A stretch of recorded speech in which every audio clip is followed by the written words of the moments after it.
What's going on YouTube? You're watching Fixed by Shaq, and in today's quick video I'm going to show you how to allow camera access here to applications on your iPhone device. In my case, for example, I'm here on Instagram. It's just for showcase purposes, an example. And let's say that I want to upload a story here. So I'm going to slide left, and here I am. I'm trying to upload, but I'm unable to reach my camera. The application says allow Instagram to access your camera and microphone. I'm going to show you how to get rid of this in this video. For example, alternatively, let me say that I'm going to open up ChatGPT. Let's say that I want to tap on plus, and then I'm going to tap on camera. It simply says that camera access is denied, and I'm unable to get access to my camera because I need to provide a few permissions, right? So in order for this to get sorted out, it's very simple. You just need to tap here on settings, and then you need to scroll down all the way to camera here. So right here, we are giving a look at the settings which are related to camera and my iPhone device in here, related to the ChatGPT app, because we just hopped from ChatGPT to the settings in here. Also, you can give a look here at the top. We do have ChatGPT written, which are the settings of ChatGPT. Now, all you need to do is simply tap on camera, toggle this on, and you're good to go. If I reopen ChatGPT, my camera will now start working. Right, there we go. Now, same thing goes on with Instagram. Here I am on story. I do have the option to tap on settings. For example, I'm going to quickly tap here on open settings, and then I do have the option of camera here, which is switched off. All I need to do is simply tap in here, toggle this on, and we're good to go. Once I reopen Instagram, everything is now working fine. I'm going to slide left, and I'm now able to use my camera on the app. Now, please note that if you want to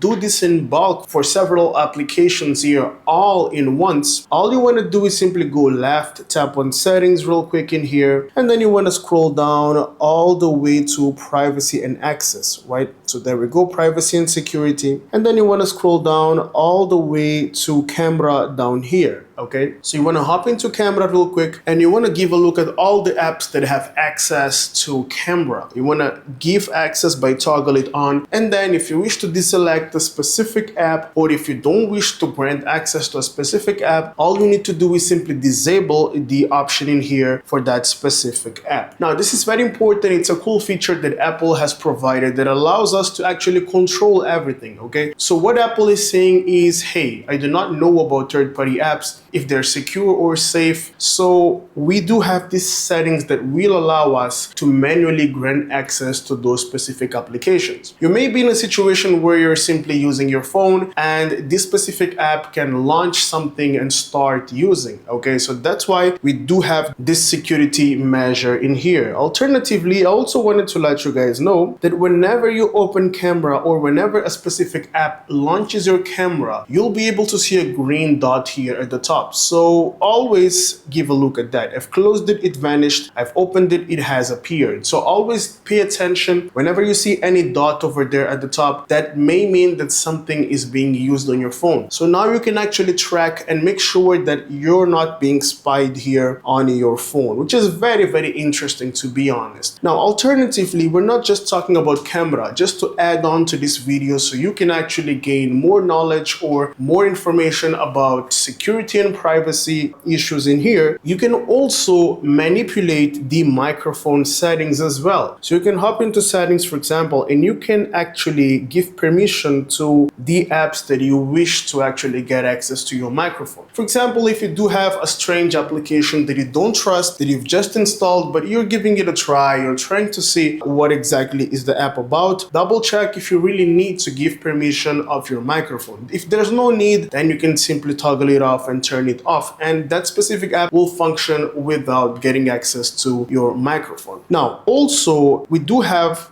the orange dot as well. So for example, I'm going to hop into my dial pad in here to make a call, right? Let's say that I'm going to call this number. You can see, okay, just a second, I'm going to call a regular number here. There we go. I'm calling a regular number, and you can see that we do have the orange dot instead of the green dot. So the orange dot stands for your microphone being in use, while your green dot stands for your camera being in use. So it's very important for you to monitor both of these dots there at the top to see if if they are not being used in a bad way. And if that's the case, just scroll up, check which app was launched, and then simply head straight into your settings and deactivate that app from using a specific accessory of your phone in here. Now, if this didn't fix the problem that you've got, you can actually force restart your iPhone and it doesn't lose any data, so do not worry about that. Now, if you do have an iPhone 8 or later models like mine, I've got an iPhone 16 in here. In order to force restart, all you need to do is rapidly tap on volume up and then down and then press and hold the power button. Now, this needs to be for approximately 6 to 8 seconds and your phone will restart as if it's coming from a deep sleep. This just enhances processes and makes your phone work in a much smoother way. Once you see the Apple logo, release the power button. Now, I only recommend you to do this after giving access to those specific apps, because you may be in a situation where you've already granted access to those specific apps, but your phone didn't process or refresh or update the settings here on your phone. That's why sometimes a forced restart is very necessary. Now, if you have an iPhone 7 or 7 Plus, in order to perform a forced restart, all you need to do is press and hold the volume down along with the power button. Press and hold both of the keys combination until you see the Apple logo on your screen. Once you see the Apple logo on your screen, you're going to release both of the buttons and let your phone turn on normally. Now, if you have a much older device with a physical home button in here, just such as an iPhone 6, an iPhone 5, all you want to do is press and hold the home button down here along with the power button. Press and hold continuously until you see the Apple logo on your screen, and then you're going to release both of the buttons combination. Now, if you have an iPhone 5 or 4, please note that the power button is usually located at the top. So in order to perform this, you just need to press and hold the home button along with the power button at the top until you see the Apple logo on your screen that resembles your iPhone restarting real quick. Now, this should be sorted out and you should be good to go to use your camera and gaining access here to your microphone as well as your camera. Now, if this didn't fix the problem, consider updating your software in here by simply hopping into General, tapping on Software Update, and double check if you do not have any pending software, because you might be in a situation where you do have a glitch or a bug which is bugging you, not allowing you to actually update, not allowing you to actually access your camera in means of bug. It happens sometimes. We do regularly face bugs. For example, I do have a pending software update in here, so just double check if you do have a pending one and see if you update your software and then restart your phone. Thank you so much for making it till the end of the video, and if you find my content useful, consider subscribing, like the video, and let me know down in the comment section if you do have any question or doubts. I would like to deeply thank all of you guys for supporting the YouTube channel Fixed by Shaq. We're now crossing 40,000 subscribers, and this wouldn't be possible without you guys. The main aim of this channel is to help people fix tech-related issues so you can save up some money and avoid paying high fees for something that you can do on your own. If you find my content useful here, do not forget to subscribe, like the video, and leave a comment below, and also share with your friends the videos here which are in the YouTube channel, because by doing so you're actually helping the channel growing and to reach out to more people and ultimately help more people fixing tech related issues. I'll see you in the next one. Have a great day.